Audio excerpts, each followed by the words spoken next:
Hello, students.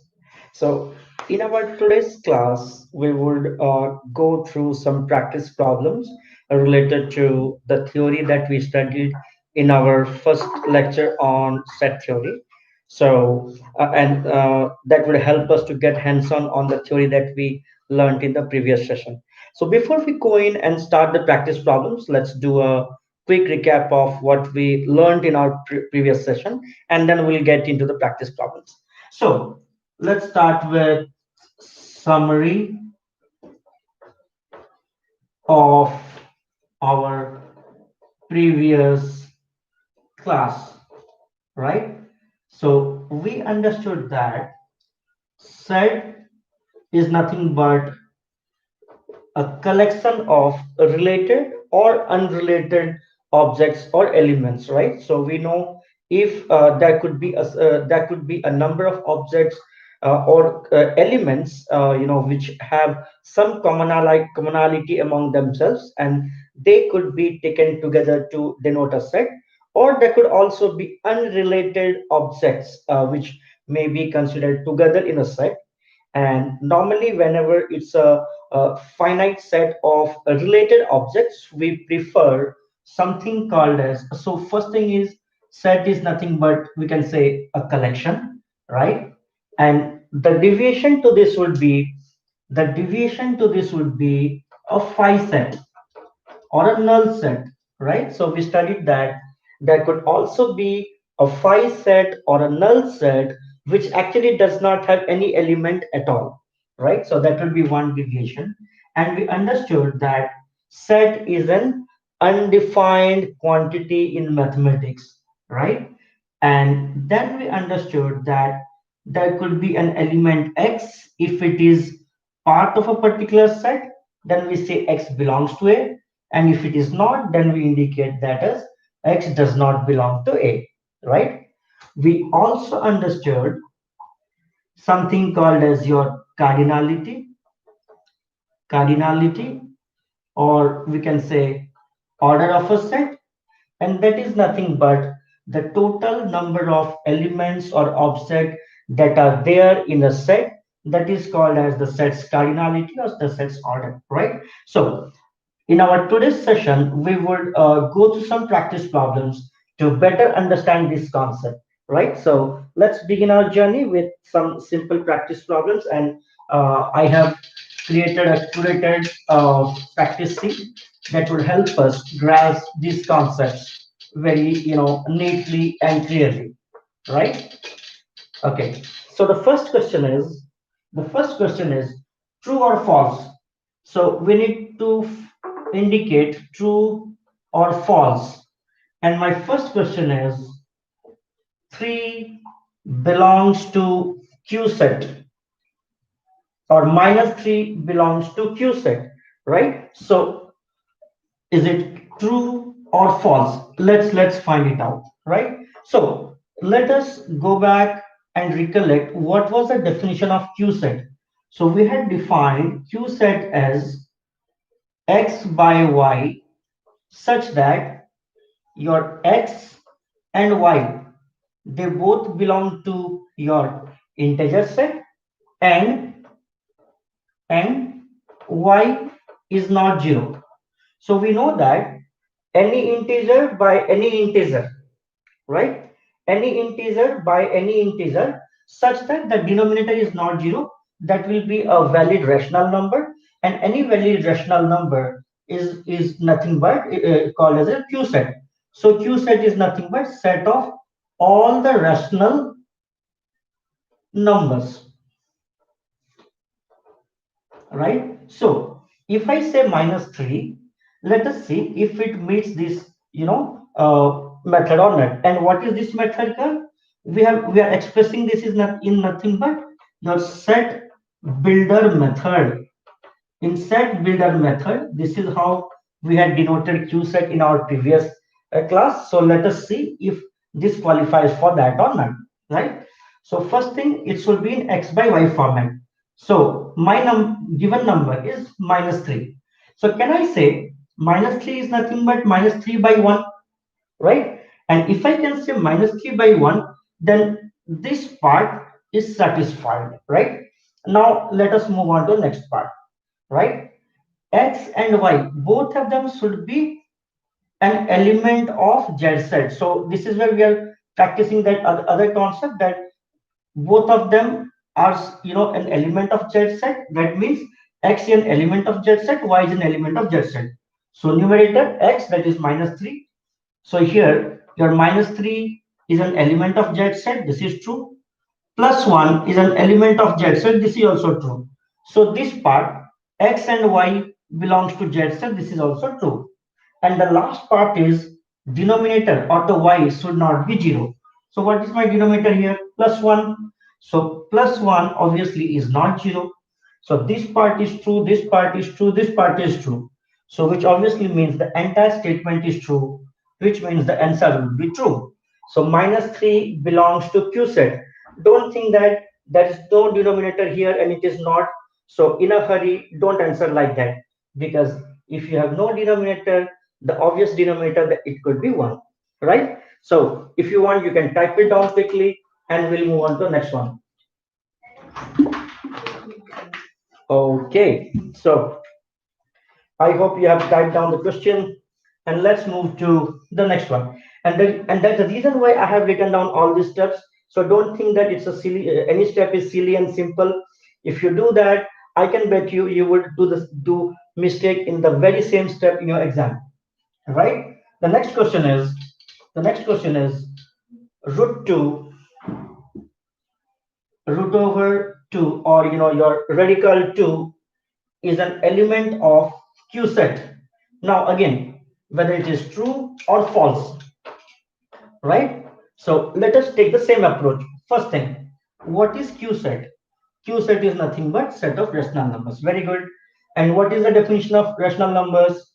Q is equal to x by y such that both xy belongs to z set and denominator y is not equal to 0, right? So if this is satisfied, then yes, it would be, a true statement. Now, let us see here. So whenever it is root 2 by 1, I can say this as root over of 2 by 1. So I got in your x by y format, right? In your x by y format. Here, if you notice, root 2 belongs to Z set or does not belong to?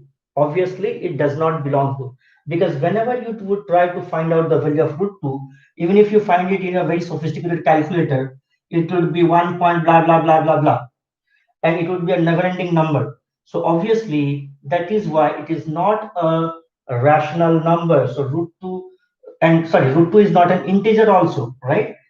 Though the denominator 1 is an integer, root 2 is not an integer. So this part, x by y, so it is in the x by y format, that is fine. But x and y, both of them belong to Z set, it is not satisfied. So because one of the conditions is not satisfied, so obviously it would be root 2 does not belong to the rational number set, so your answer would be false. So root 2 belongs to Q set, the answer is false, right? Cool. So quickly note it down, and then we would move to another quick practice problem, and that one is pi belongs to Q set. And there's a reason why I have only chosen Q set, so that you would be, more conversant with the other pieces also. Here, you would also understand the set builder method, how we are using belongs to and, does not belong to, right? Pi does not belong to Q set, right? Or say pi belongs to Q set. This is true or false? That is your question. So question is pi belongs to Q set, true or false? Now we'll follow the same approach. So pi can be rewritten as pi by 1, so it is in x by y format. So first part is done. Now numerator and denominator, both of them should belong to Z set. So here also if you see 1 belongs to Z set, but what is the value of pi? So till date, any supercomputer of the world has not been able to find out the exact value of pi. So Some people say it is 22 by 7, but it is approximately 22 by 7. It's not exactly 22 by 7. Some people may say this is 3.141, but again, it's approximately. So the best supercomputers of the world have also not been able to find out the value of pi. And that's why pi is also neither an integer, because if it's a decimal, it's not an integer. So pi a does not belong to integer set, and also it does not belong to rational set also. So if any one part is not satisfied, obviously the statement will be false, and that's why it will be pi does not belong to q set. Okay, so you may type it down and then we'll go to the next one.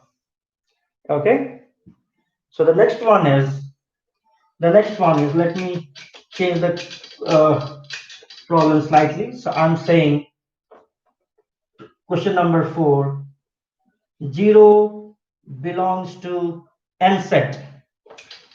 0 belongs to n set. So what is our n set? N is nothing but set of all the natural numbers, right? So this is your natural number set. Okay.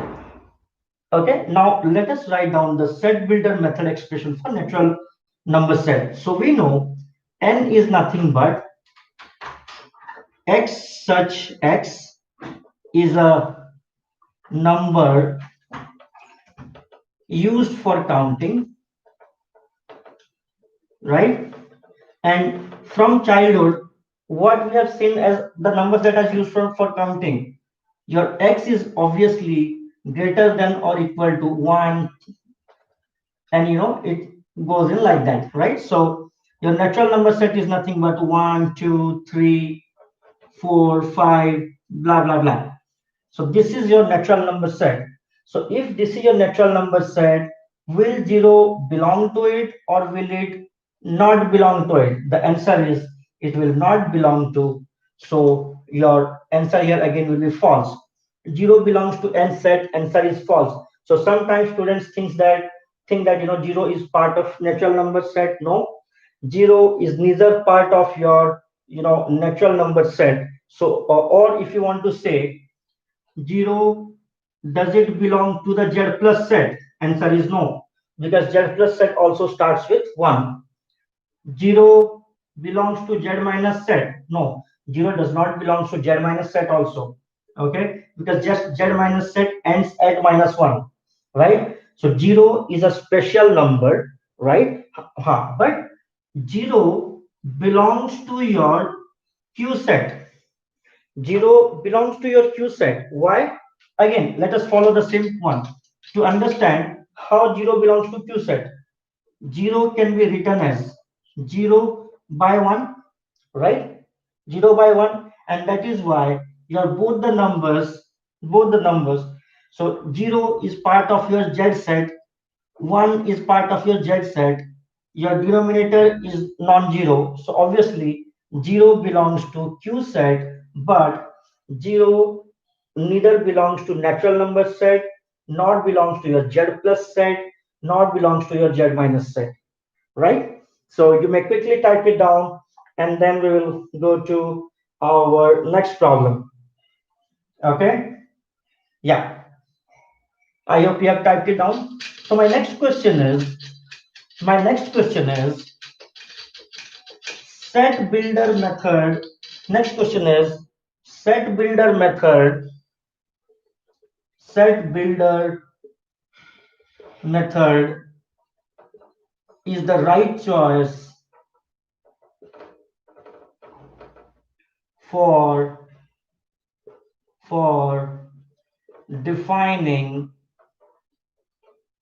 defining defining an infinite set, right? So we need to find out true or false. Now let us take the approach and see obviously how we are solving the problem. First thing is set builder method is the right choice for defining an infinite set. So let us see what is an infinite set. An infinite set is nothing but something similar to your number set, right? So your natural number set where you have 1, 2, 3, 4. 5, blah blah blah, up to infinite. We cannot write down. Forget about this one board. All the boards of the world taken together will also be not be enough to write down all the numbers available, or possible in your algebra. All right. Now, if it is such a case, then set builder method is the right choice. So tell me, what are the two choices of defining a set? We have one set builder method, and we have one listing method, right? Listing method. So this is nothing but your listing method, where we are indicating all the elements separated by a comma, and then they are enclosed within two curly braces. So this is your listing method. What is a set builder method? In set builder method, we indicate the common property. So like when we indicate x such x is a counting number, so that is called as a set builder method. So obviously, if it's an infinite set, you are not supposed to use the listing method, because you cannot list down all the elements. So obviously, set builder method is the right choice, and the answer is yes. Okay. One quick question on this. So if I ask you, what is the cardinality? What is the cardinality or order of n set? Obviously, answer is 5. Sorry, infinite, not 5. Cardinality of n set or natural number set is infinite, or order of any infinite set obviously is infinite, and that is why it is actually called as an infinite set, right? So pretty simple. Okay, let us go into the next problem. That is, express the following set definitions in the set listing method. Okay, so I'm giving few things in the set builder method, and will express them in listing method. So the first question. Okay, so to first option. So we are saying A equals to x such x belongs to n, and x is less than or equal to 7. So try to get more used to with the notations that we are using here. So we are defining, and in which method we have defined it? We have defined it in set builder method. And in the problem, it has asked us to express it in listing method. In listing method, what do? We write the name of the set. I have written the name of the set. Then I put a set of curly braces. Okay, I have put a set of curly braces, right? And my question is saying that x such x belongs to n. Okay, so I have to write down numbers from between 1 to infinite, such that x is less than or equal to 7. So which means my last number would be 7. 7 is included. I should start with 1. So if you do 1, 2, 3, 4, 5, 6, and 7. Okay, so all the elements written by, separated by a comma, and enclosed inside a curly braces. So that is why this is the expression in the listing method. This is your listing method, and this is nothing but your set builder method, right? Set builder method, listing method. This is how we indicate a set.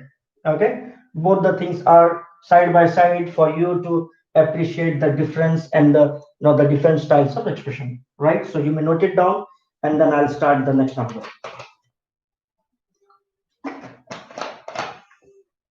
Okay, let's go to the next number. That is the set A, where x such x is a prime number. So we are saying again, in set builder method, your property will be given, and we need to write down all the numbers explicitly. So it's saying x such x is a prime number, and it is saying x is less than or equal to 20. And remember, students, many times students make a mistake in this boundary conditions only. So always be very, your cautious about the boundary conditions. This less than equal to, greater than equal to. Sometimes students miss out that equal to part, or if it is not there, they add that equal to part. So that is where many times students make a mistake. So always be careful about the boundary conditions. So it is saying x such x is a prime number and x is less than 20. So which means I need to write down all the numbers between 1 to 20 such that every number is a prime number, right? So a equals to now. And what is a prime number, right? So prime numbers means it should have only two factors, one and the number itself. So okay, so all the prime numbers. So one, right? The next prime number would be three. Next would be five. Next would be seven. Next would be 9. No, obviously 9 is not a prime number because the factors of your 9 are 1, 3, and 9. So obviously there is other 3 also. So obviously 9 is not a prime number. So 1, 3, 5, 7, 11, yes. 13, yes. 15, no. 16, obviously no, because it's divided by or divisible by 2. 17, yes. 19, yes. So x such x is a prime number less than equal to 7. A in the question it has given you in the set builder method, and we have expressed it in the listing method, right? Cool. Okay. Now let us change it. Okay. Type it down and we'll go to next problem. Okay. Good. So in this way, you may get any problem in the set builder method. You should be able to, from the definition, you should be able to write down the listing method. How should we do? Curly braces. Inside the curly braces, put all the elements and separate them with commas. Right. So the next one is V is equals to T such T is a vowel in English alphabet. In English alphabet. Right? So as we know that it's not necessary that only numbers can be used to make a set. Obviously a set can be collection of any damn thing that you hear in the world, right? So here the set V is nothing but set of all the letters in the English alphabet which is a vowel. So obviously that will be, so what are the letters in the English alphabet that are the vowel? Obviously it's nothing but A, E, I, O, U, right? Now, somebody may ask me that, sir, can I write, can I use semicolon? The answer is no, right? Because the definition says the elements of the set must be separated by your commas only. Someone may say me, sir, is it needed to put the curly braces? Can I remove it? And I say it like this. So brackets are just like our clothes. So please don't remove brackets in mathematics. So that's a crime. So brackets and the right brackets are needed, right? So like when you come to class, you dress up yourself in a different way. When you go to party, you dress up yourself in a different style. So similarly, in maths, all the four type of brackets that are defined, they have their own meaning. Don't interchange them. Okay. So let's go to the next one, next practice problem, and that is yeah. So now the reverse, I'm giving you few sets in the listing method, and we will try to express them in the set builder method. So the first one is phi. So how should I express phi in the set builder method? So in the set builder method, we know the first thing is x such x. I mean, normally we use the letter x. You can use any other letter also. So x such x is not equals to x. This is the simplest way of you're defining phi set in the set builder method. Or you can put it like this, that x such x is x such x belongs to n set and x is less than 0. So write down any expression here which will not be satisfied by anything, right? So something that is impossible, right? So if x is supposed to be an element of the n set, obviously x cannot be part of 0. So two mutually contradicting clauses, so that it is never satisfied. And if it is never satisfied, there cannot be any element in that set. And if there is no element in the set, then obviously it's a phi set. Okay, so this is how we can define these phi sets. Okay, right? So, or you can define it in different way also. So for example, you know that you have gone into a boys school, right? So you may write that x such x is a girl in this xyz boys school, so that will also be a phi set, right? So very simple, you can write x such x is a man who has delivered two babies last year. So obviously men don't deliver babies, so that itself would be a phi set, right? So any absurd condition you can use to write as the set builder method of the phi set.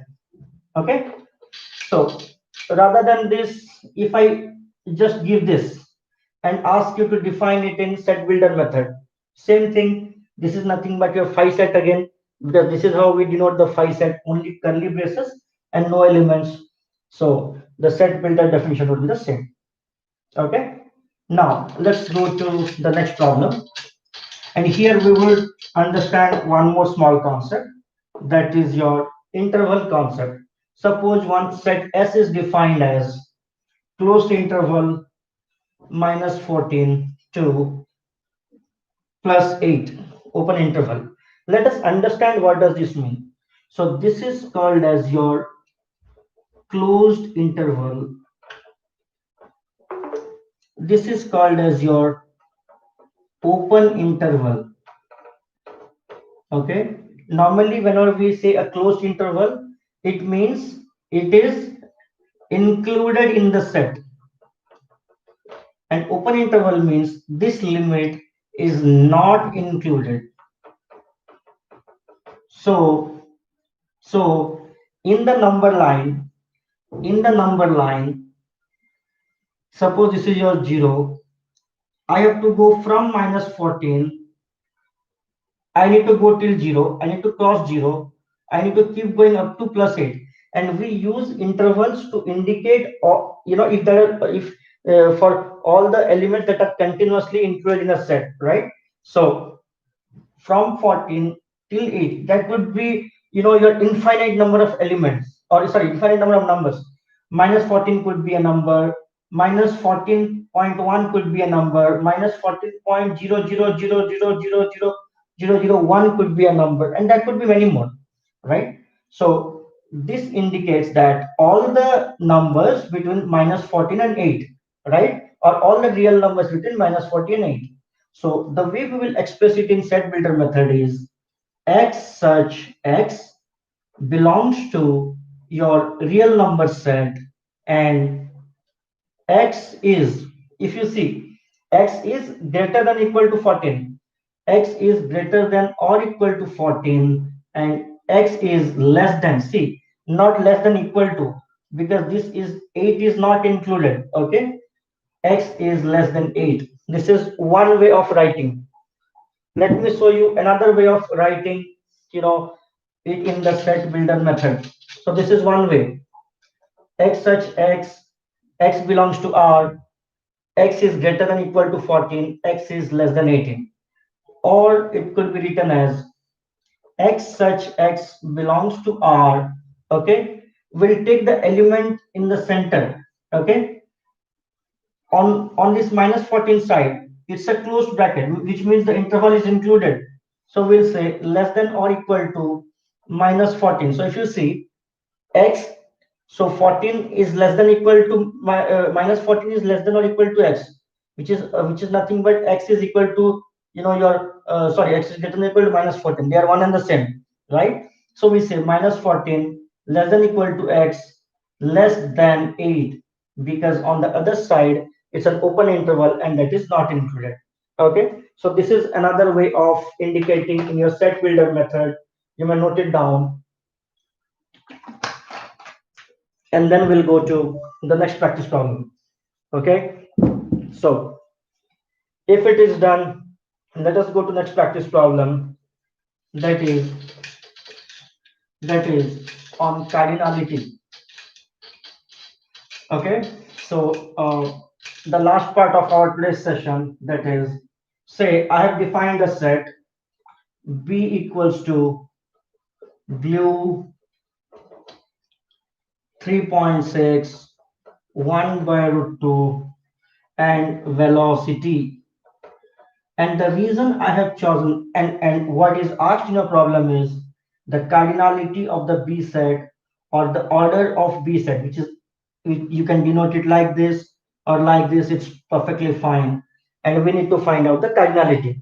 So we know cardinality or order of the set is nothing but the count of elements in the set. So what is the count here? 1, 2, 3, 4. So the count is 4. See, all these four elements, one is a name of a color, one is a rational number, one is an irrational number, one is a physical quantity. There is no relationship between them, but still I can take them together in a set, and obviously I can ask questions related to sets like what is the cardinality of it. So that is possible. Okay, so the reason why I have given this problem is also to send across this message that set is a collection of unrelated things also. I mean, it can be possible. Okay, it's not impossible. Now let's go to the next one, cardinality of phi set. So I have a set phi, and I'm asking you what is the cardinality or order of set phi. Answer is 0. Any phi set in the world does not have element, so obviously the order of it or the cardinality of it, that is phi. Next question, right? uh, X such X, any set A equals to X such X is a prime number less than or equal to 10. Notice less than or equal to. If 10 is also included, you should include that also. So if I write down in the listing method, because I need to count, I need to find out the listing method, right? So in the listing method, what would this set be? It will be 1, 3, sorry, 2 will also be there. 1, 2, 3, right? 1, 2, 3, 5, 7. That's it. Okay, so the cardinality is nothing but 1, 2, 3, 4, 5. So cardinality or the order of this A set is nothing but 5. Answer, right? Let's go to the last practice problem of this session. Okay, and that is a set is defined as 1, 2, 2, 3, 3, 3, 4, 1, 4, 2, 5. And in the problem, it has asked you the cardinality of S set or the order of S set. Okay. Remember, students, whenever we are calculating the cardinality, if the same element is repeated multiple times, okay, it is taken only as once. So it is one and the same whether you write it once, twice, or 100 times also. When you are taking the cardinality, that will be considered as one. So what is the total number of elements here or total number of distinct elements here? It's one. So you have two ones, you will take one. You have multiple twos, you will take two. So one, two, three, between all these four, 1 4 and 1 5. So cardinality here will also be 5. Okay, so I want to convey this message to you that when the element is repeated multiple times within the same set, we consider or count it only once while calculating the cardinality. Okay, so with this we come to end of this practice question set. Just revise it alongside the first video, and I think you would get the introduction of the set theory part clear. Meet you in the next class for more details. Thank you, students. Bye bye.